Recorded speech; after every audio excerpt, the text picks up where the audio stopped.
સર્વે વૈષ્ણવોને જય શ્રી ગોપાલ. પુષ્ટિ સંહિતા ગ્રંથ ભાગ પહેલો, પાના નંબર 181 પરનો પ્રસંગ છે. વૈષ્ણવ થવું અઘરું અને સહેલું. વૈષ્ણવોની આજ્ઞા અને ભગવદીની કાની રાખીને આપણે પ્રસંગની શરૂઆત કરીએ. બોલ શ્રી ગોપાલ લાલ કી જય.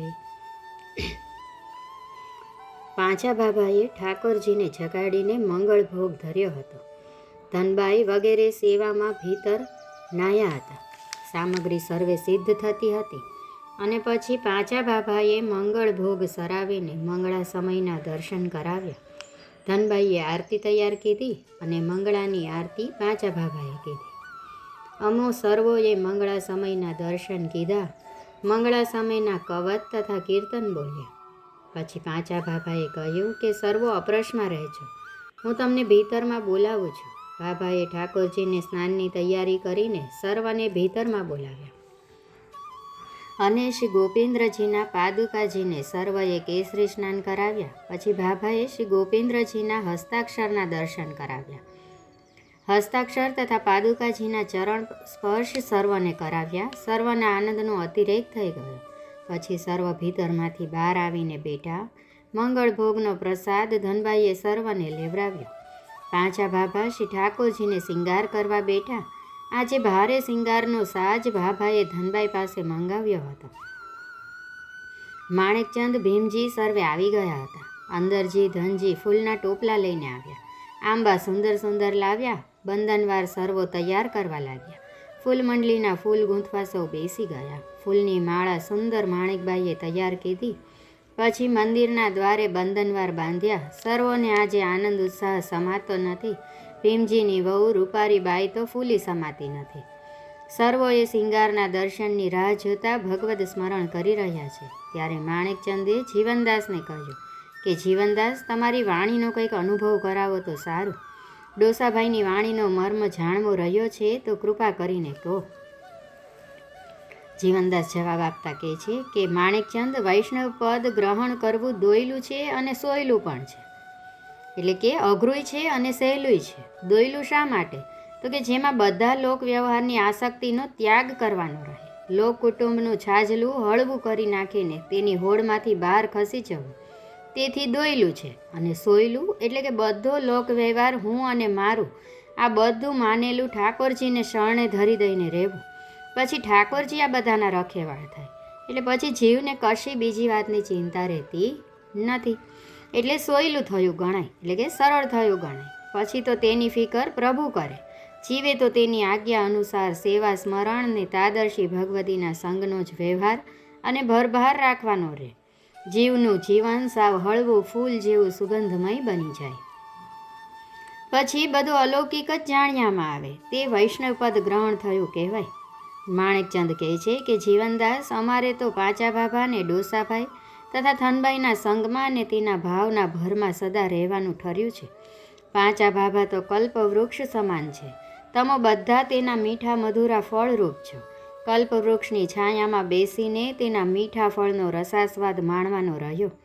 તમારા ભાવ અને વર્તમાન જાણીને રહીએ પછી તો તે જ રસની પ્રાપ્તિ અમને થાય. એવો અમારો સંગ સર્વદા સુખદાયી બની રહેશે. જેથી ઠાકોરજીની લીલાનો અનુભવ સદા થતો રહે. લીલાના જીવની સાથે વાર્તા પ્રસંગ થાય તેમ લીલાની ભાવના જાણ્યામાં આવે ને. જીવનદાસ, કાલ રાતના પ્રસંગે તો ઘણું મનમાં ગૂંથાઈ ગયું છે. હવે એ છૂટે તો ક્યાંથી? ઠાકોરજીની ને ભગવતીની કૃપાથી બધું જ સધાય. શુદ્ર અને યવન જાતિના જીવો ઉપર જો કૃપા થાય તો તેનાથી પણ બધું સધાય. ઠાકોરજીની કૃપા મોટા પંડિત બ્રાહ્મણ પર ન હોય તો એનાથી પણ કાંઈ ન સધાય. તો આપ અમારા પર કૃપા દ્રષ્ટિ રાખજો તો સર્વ સધાઈ જશે. તમારી કૃપાએ કરીને શરણદાન પામશું, પછી તો અમારી ચિંતા ક્યાં રહી?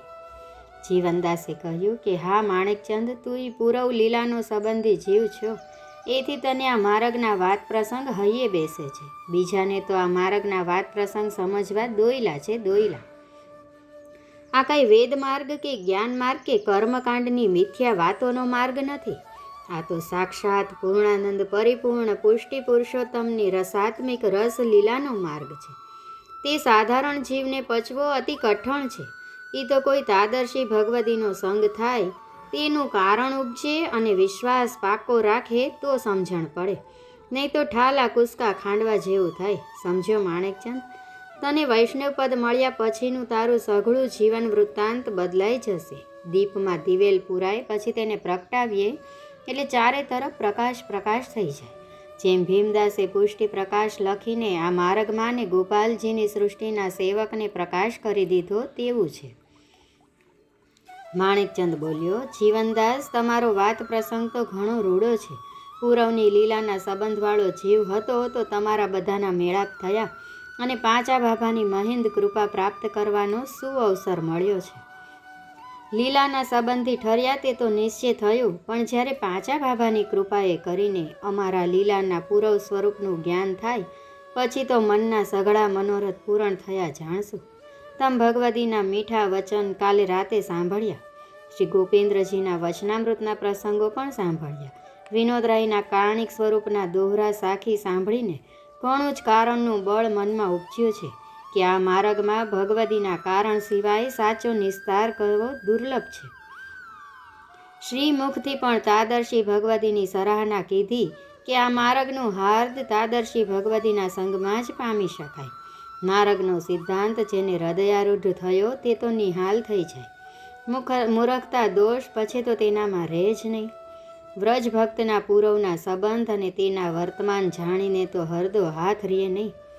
એ જ વાતના ઉમળકા ઉભરા આવે છે. માર્ગ મેંડ છાંડી જેણે તે તો વ્રજ ભક્ત માહેનો જીવ ન રહ્યો. તે વાત સુલભતાથી સમજાઈ ગઈ અને વંઠેલા જીવની વાતનો પ્રસંગ તો હાડોહાડ ઉતરી ગયો. લક્ષ્મીદાસના ધોળનો મર્મ ઘણો ઊંચો કીધો. જીવનદાસ, આ બધું તમારી કૃપાથી હૃદયારૂઢ થતું જાય છે. જીવનદાસે માણેકચંદનો વાત પ્રસંગ સાંભળીને કહ્યું કે તમારા પૂરવના લીલા સંબંધ તો પાંચા બાબાના હરદા કમલમાંથી પ્રગટ થાય ત્યારે જાણ્યામાં આવે. આ બધા મેળાપનો પ્રસંગ તો પાંચા બાબા જ જાણે, બીજાનું આ વાતમાં ગજું નથી. પાંચા બાબાના આંતરચક્ષુ દિવ્ય બની ગયા છે. તેને સર્વ લીલાનો સાક્ષાત અનુભવ થાય છે. જેના હરદા કમલમાંથી નિજધામની લીલાનું પ્રત્યક્ષ દર્શન થયું તે વાત તો આપણે નજરે સુધીથી, એટલે તે લીલા પ્રસંગના ભાવ તો પાંચા બાબાના હરદામાં રમી રહ્યા છે. તેની વાત તે જ કરી શકે. તે તેના અનન્ય પ્રેમ લક્ષણા પુષ્ટિ ભક્તિનું સામર્થ્ય સિદ્ધ થયું છે. તાદર્શી કોટીના જનની દેહદશા જુજવી હોય છે તે તો કોક જવરલાને જાણ્યામાં આવે. માણેકચંદ, પુષ્ટિ પ્રેમ લક્ષણા અનન્ય ભક્તિનો ભાવ બધા ભક્તિ માર્ગથી ન્યારો છે, ન્યારો. તે ભક્તિને વશ પરિપૂર્ણ રસાત્મિક પુષ્ટિ પુરુષોત્તમ સદા તેને વશ થઈને રહે છે. ગોલોકાધિપતિ સદા જેના હરદામાં બિરાજે તેના ભાવનું તો શું કહીએ. ખૂબ સરસ મજાના ભાવથી ભરેલો આ પ્રસંગ અહીંયા પૂર્ણ થાય છે. મારી કંઈ ભૂલચૂક થતી હોય તો દાસના દાસ જાણીને ક્ષમા કરશો. સર્વે વૈષ્ણવોની જય શ્રી ગોપાલ.